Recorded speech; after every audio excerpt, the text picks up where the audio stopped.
Now at 5:30 on Newswatch.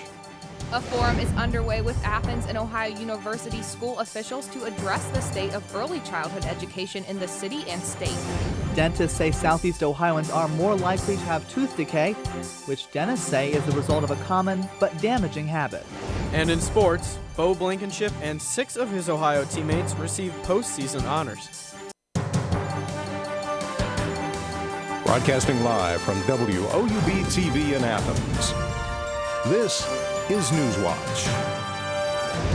An investigation by a state agency into Ohio's electricity market. Good evening, I'm Kelsey Hoke. And I'm Michael Locklear. The Public Utilities Commission of Ohio is looking into ways the market could be improved.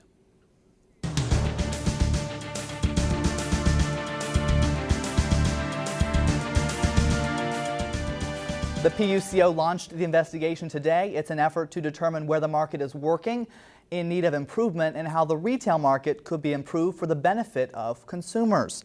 Joining us to help us make sense of this news that broke just hours ago is Lauren Smalley. She's with the Public Utilities Commission of Ohio.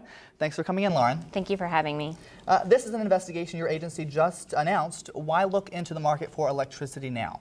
The market is in a place where we feel it's developed enough that there is something to look into, but it's also young enough that we can see where some improvements could be made.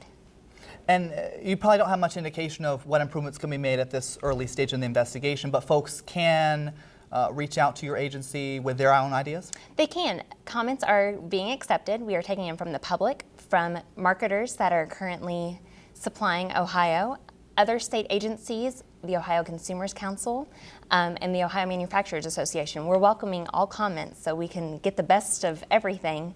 Comments are being accepted until January 30th of 2013, and then if we need any follow-up on those comments, those will be done by February 15th of 2013. Now, the chairman of the PUCO says this is the next logical step in the transition from a regulated environment to a restructured market. What does that mean? Before 2001, Ohio was a regulated market, meaning the utility territory that you were in, that was your utility. You didn't have any options for your supplier beyond that. In 2001, a deregulated market was enacted, so you now can shop for the generation portion of your bill. It makes up about 50% of your bill. So here in Athens, we are in AEP territory. They will always be your distributor. If your power goes out, you still call AEP. But you can shop for the generation portion of your bill. Now, I don't imagine most folks know that they can shop for this 50% of their bill. You know, it's not like going to the grocery store and seeing the name brands and the generics. It's a little bit different. So how does, what's it look like for someone who wants to shop around for electricity? The first place we always point people to is their own bill. They want to look at their price to compare. It is spelled out. It's usually wedged in between your charges for the month and your usage for the month. And it'll spell out exactly what your price to compare is. So I believe in this area, it's about 7.5 cents per kilowatt hour is the usage, or the average usage. But it's individual. You and your neighbor could have two different price to compares. You then want to take that to our apples to apples chart that's published on the PUCO website. It's updated weekly, so we always encourage people to check back as frequently as they can. You want to see what your price to compare is, and if the offers that are on the apples to apples chart are lower, shopping could be for you. There are some savings that are available out there on the residential and small business level. Industrial customers fall into a different shopping category. So our main focus right now is residents and small businesses.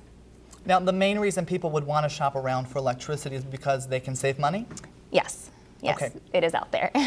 But they don't have to do this. They can just stick with whatever they have. And there's no decrease in quality of electricity, nothing like that, if they do choose to go with a lower priced electricity provider. Not at all. You don't have to shop. That is a misnomer that's out there. There's no deadline that you have to switch by. You can stay with who you're with if you're perfectly content. But if you do want to shop and see if there are some savings out there, the lower prices don't mean lower quality electricity.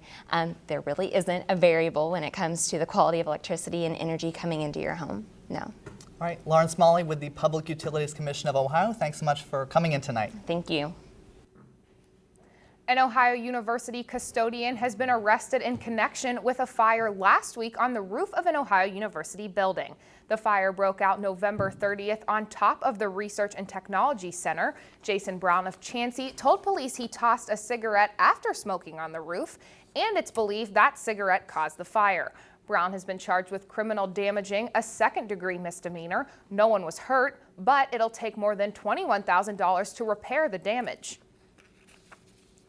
An 18-year-old is behind bars after an incident that forced the lockdown of New Lexington City schools yesterday. Austin Brooks is facing charges of domestic violence, aggravated menacing, and inducing panic. Brooks's grandfather filed a report yesterday claiming his grandson had assaulted and verbally threatened him. The report also says the teen had access to guns near the school. Brooks is being held in the Southeastern Ohio Regional Jail and will be arraigned at a court hearing tomorrow. Part of Interstate 77 in West Virginia has reopened after a natural gas line explosion and fire in Sissonville baked an 800-foot section of the road. State officials say crews worked through the night to repair the damage to the interstate and the melted guardrails. 4 homes were also destroyed and many more were damaged in the fire. No one died, but several people were treated for smoke inhalation. An active meth lab found in a home in Chillicothe prompted police to shut down a portion of Western Avenue in Chillicothe.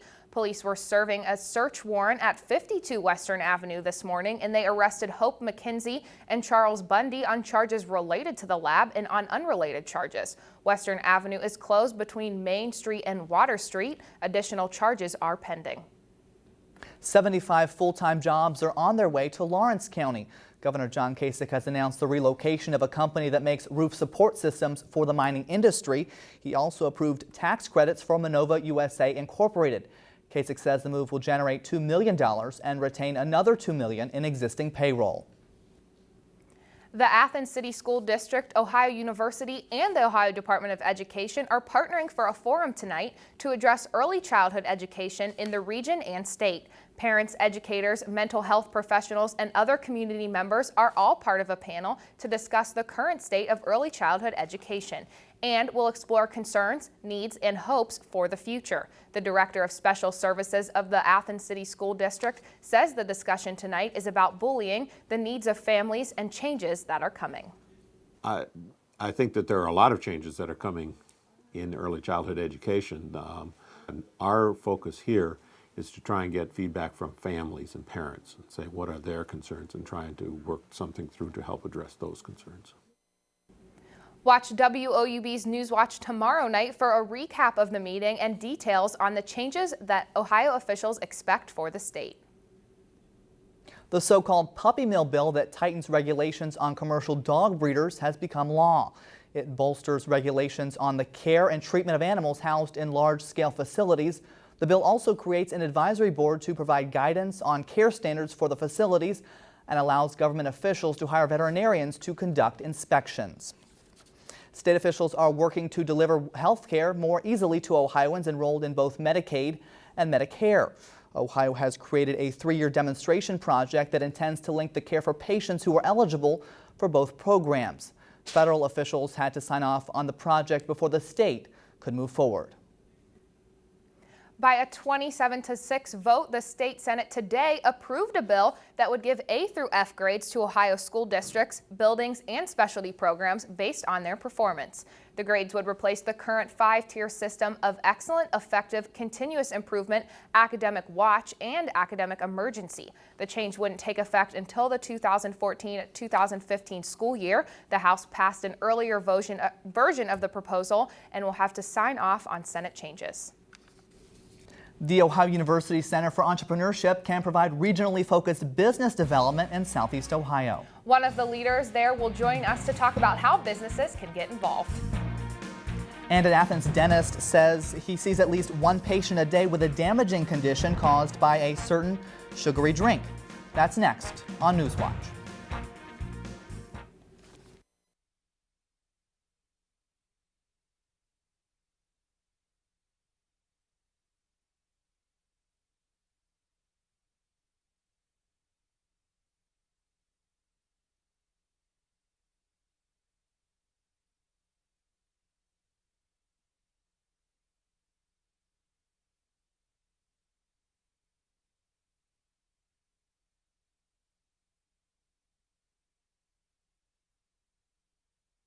World-renowned Mormon Tabernacle Choir celebrates the holiday season with a special concert featuring actress Jane Seymour. Now the blessings of Christmas had come to all of his kingdom. And Grammy Award-winning singer Nathan Gunn. While visions of sugar plums danced in their wee little hands.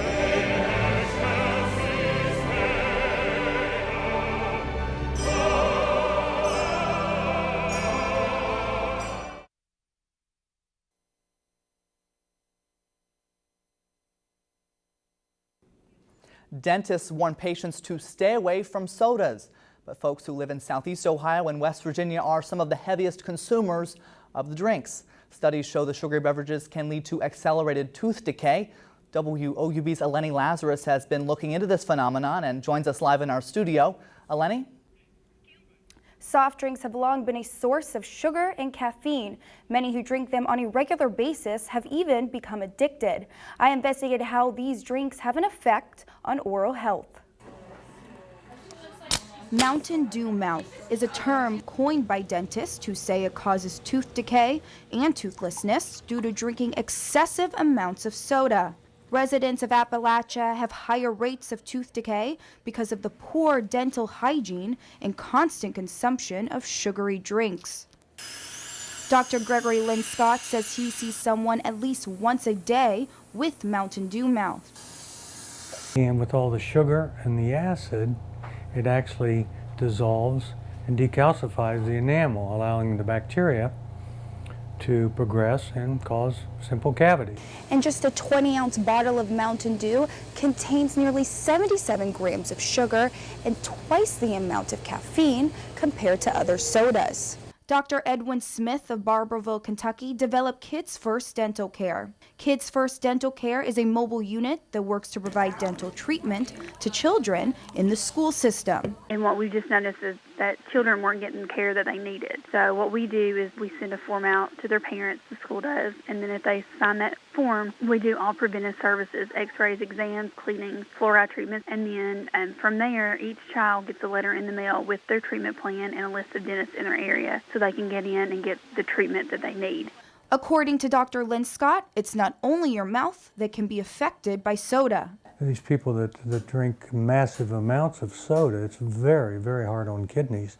It can cause kidney stones, and it can cause actually shutdown of the kidneys, in extreme cases.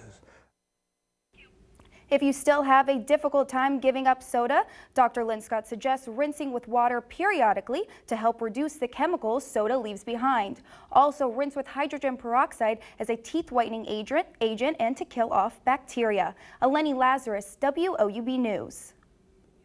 Thanks, Eleni. Experts say drinking all that soda disrupts the bacteria in your mouth.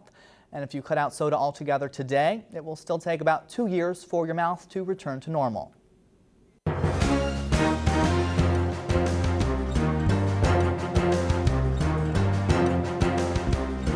The former president of Massey Energy's White Buck Coal Company will enter a plea on conspiracy charges next month. David Huger is set to appear in Beckley, West Virginia courtroom on January 16th. He's cooperating with investigators who are looking into the Upper Big Branch mine disaster. That explosion left nearly 30 men dead 2.5 years ago. Huger faces up to 6 years behind bars. A $400 million casino is set to open in downtown Cincinnati in March. Horseshoe Casino Cincinnati is the last of 4 casinos to open in the state in less than a year. Work on the 400,000 square foot facility is expected to finish next month. Future dealers are already undergoing training, and casino officials plan to conduct a dry run in February before the grand opening on March 4th. A Cleveland man has been arrested for allegedly crashing his car into an apartment, nearly crushing 2 women who were sleeping inside. 22-year-old William Zellers was arrested in connection with an incident involving a vehicle that crashed into an apartment building. The women did escape and only needed stitches. They attribute their safety to luck because they happened to have been sleeping on the floor that night.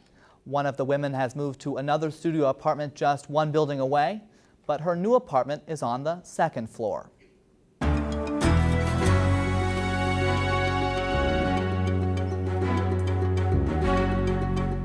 Ohio University's Center for Entrepreneurship provides university-based technology commercialization and regionally focused business development in Southeast Ohio.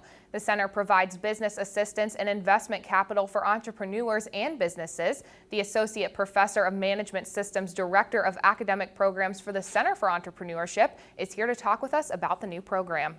Dr. Patrick Kreiser joins us now in our studio. Thanks for being here this evening. Thank you for having me. Now, can you start off by telling us, what does the Center for Entrepreneurship exactly do?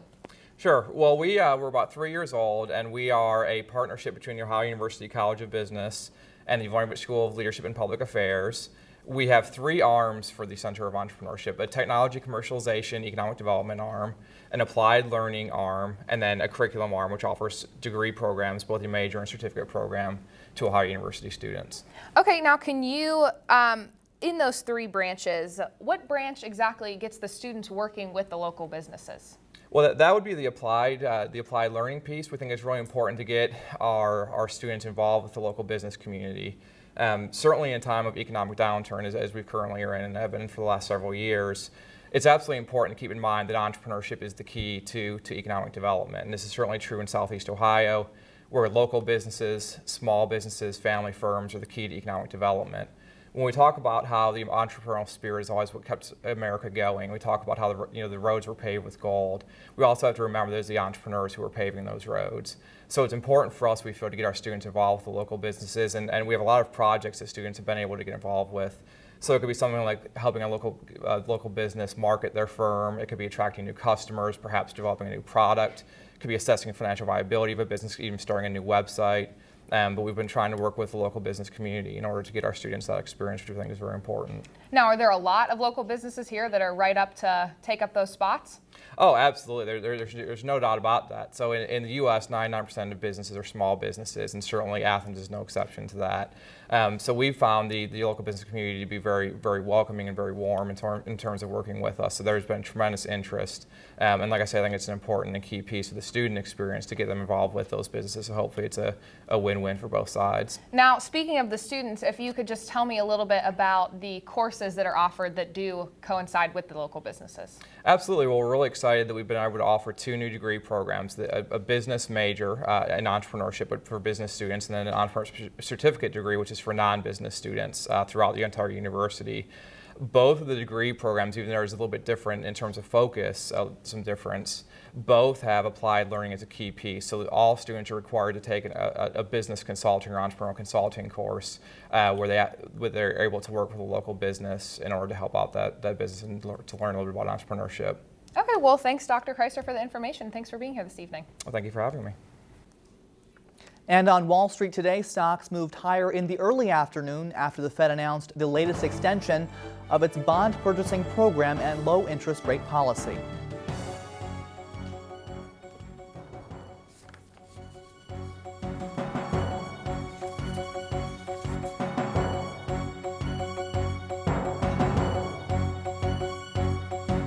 There's a high-pressure system in our area that is keeping things calm and clear for the next 2 days, but we do have a chance for snow coming up in our near future. Make sure you stay tuned for my extended forecast. It's all up next on Newswatch. Their story begins more than 2 millennia ago in a land that would come to be called Persia. In the second half of the 20th century, their nation, now known as Iran, was racked by political and religious upheaval. From this, tens of thousands of Iranians left their homeland for the United States, a country they would come to call home.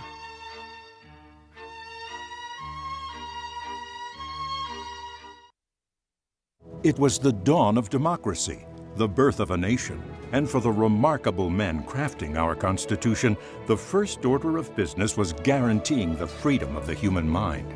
For the first time in history, freedom of religion became an inalienable right, protected not only by the government, but protected from the government. This is the story of America's first freedom, the fight for religious liberty.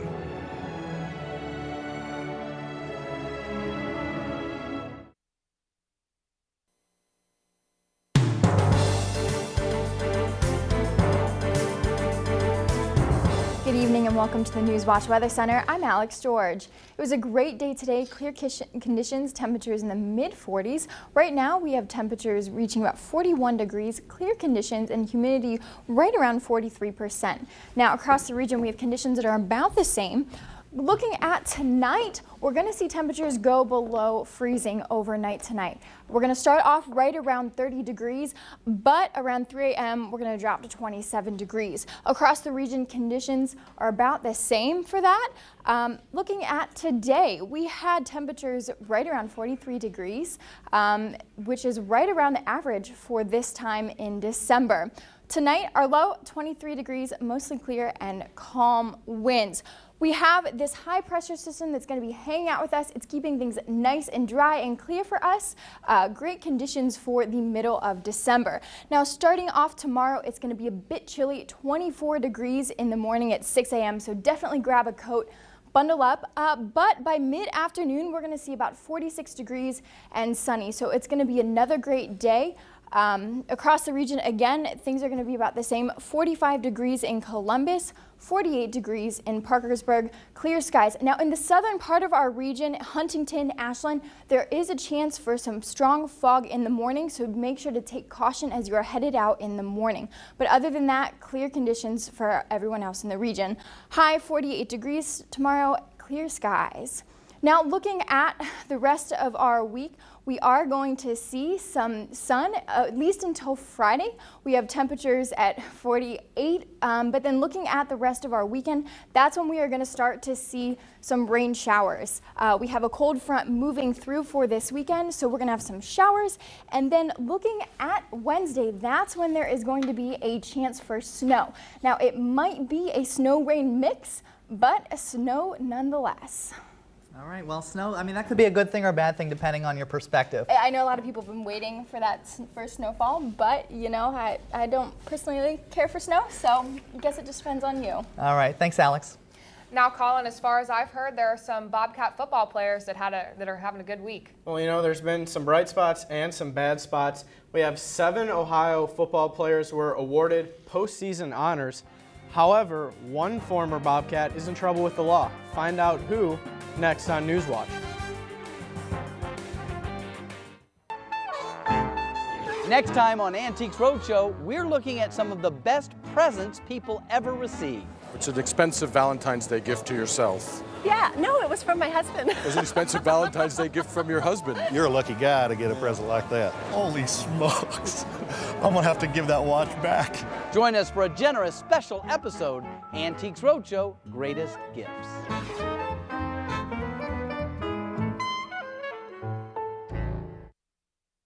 Hi, I'm Mark Wahlberg. Next time on Market Warriors. Let's get started, y'all. Desperate times mean desperate measures. You think you can save me? You want to play hardball? We'll play hardball. Miller turns a dealer against one of her opponents. You don't think I can do it again? No, it's already sold.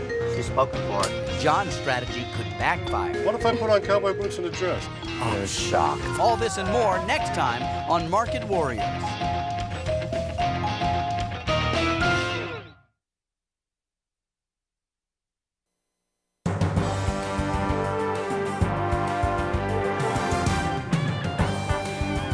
Seven Ohio University football players have been named to the 2012 Phil Steele postseason All-MAC team. 2 players are on the first and second teams, and 3 players are on the third team. Senior offensive lineman Eric Herman and junior running back Bo Blankenship both earned first team honors. Quarterback Tyler Tuttleton and center Skylar Allen were named to the second team. Rounding out the 7 were 3 seniors, defensive lineman Neil Wynn, kicker Matt Weller, and return man Ryan Clark, who all earned third-team recognition. Blankenship also earned second-team All-MAC honors back in November after he set Ohio's single-season rushing record, running for exactly 1,500 yards. Now, like I said, not all bright spots. Former Ohio linebacker Noah Keller had his hands caught in the cookie jar. Well, not literally, but the ex-Bobcat has admitted to vandalizing a baseball field in his hometown of Kearney, Nebraska. Late one night in November, Keller and 2 buddies drove to Memorial Stadium, cut the gate with bolt cutters, and then drove around the bases in their pickup truck. The result was donuts in the infield, or as they call it in Nebraska, cookies. The 3 amigos did $91,000 worth of damage to the stadium, and Keller has already turned himself in. Now on to greener pastures, or fairways in this case. The Ohio men's golf team has released its spring schedule for 2013. It will begin with 3 dual competitions, followed by 6 full tournaments. The golfers will get to play on courses in Florida, South Carolina, Indiana, Illinois, and Pennsylvania before they conclude their season in Ohio. That's the Mid-American Conference Championships will be an exciting conclusion to the men's season, as Ohio will be hosting the event, which will take place on May 3rd through 5th at Longaberger Golf Club in Nashport, Ohio. Now, last night, the city of Cleveland was buzzing, and it's not because the Browns are in the playoff hunt. The Cavs have been without their superstar Kyrie Irving for the past 11 games, and in that span, they have only won 2 of them. With Irving's return, Cleveland beat the Los Angeles Lakers 100-94. Irving scored 28 points and dished out 11 assists in his return, coming off an injury to his broken finger. Irving added 6 rebounds in 39 minutes and showed off his dizzying array of moves as the Cavs ended a 5-game losing streak. C.J. Miles scored 28 points in his first career start for the Cavs. The biggest beneficiary of the point guard back in action was big man Anderson Varejao, who scored 20 points and racked up 9 rebounds. The Cavaliers are back in action tonight at 7 as they travel to Indiana to take on the Pacers. Now, it's not the only basketball. The Trimble Tomcats beat the Miller Falcons last night in an exciting game where rebounds played a crucial role. The top players in the game were averaging 5 rebounds each, which created for the opportunity for numerous fast breaks and ultimately scoring. The Trimble stayed ahead for most of the game, but Miller kept that lead to only a couple points, staying on top of their defense. However, a scoring run late in the fourth quarter gave the Tomcats the points they needed for an 11-point victory, 75-64. Now, from the boys to the ladies, as far as Trimble goes, the Trimble Lady Tomcats will welcome the Nelsonville York Buckeyes onto their court tonight as they try to end the Bucks' undefeated streak. The Lady Cats will have their work cut out for them as their 2-2 record doesn't exactly match up to the Lady Bucks' perfect 4-0 record. Perhaps the confidence from their last win and getting to play on their home court will give them the advantage that they need. The tip-off is tonight at 6:30 at Trimble High School in Gloucester. So with Kyrie Irving back, that should be exciting for the NBA, and then a lot of local high school action in the area. It's a good time for some basketball. You know, Colin, I'm really into basketball, and I'm so glad the season has finally started. Who's the local high school team to look out for this year? I'm going to say in the region, I'm going to say Nelsonville York. Like I said, those Lady Buckeyes 4-0. The guys are 2-1. They also look impressive, but Athens is a pretty good squad as well. All right, thanks, Colin, and stay tuned tonight on WOUB. Here's a look at what's coming up next on your public television station.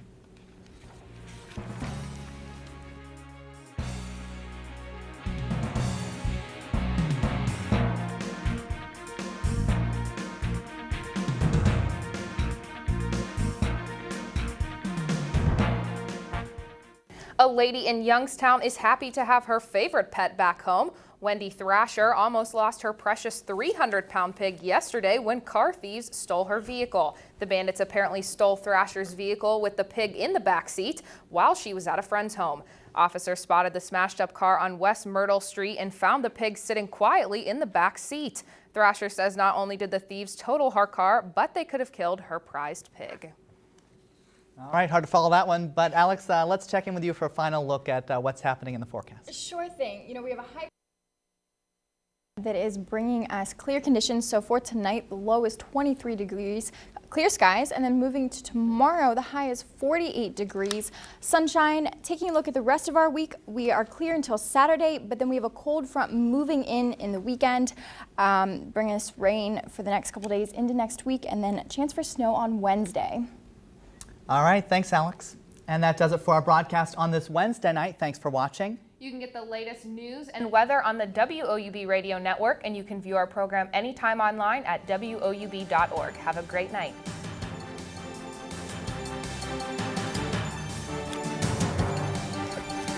Oh, well.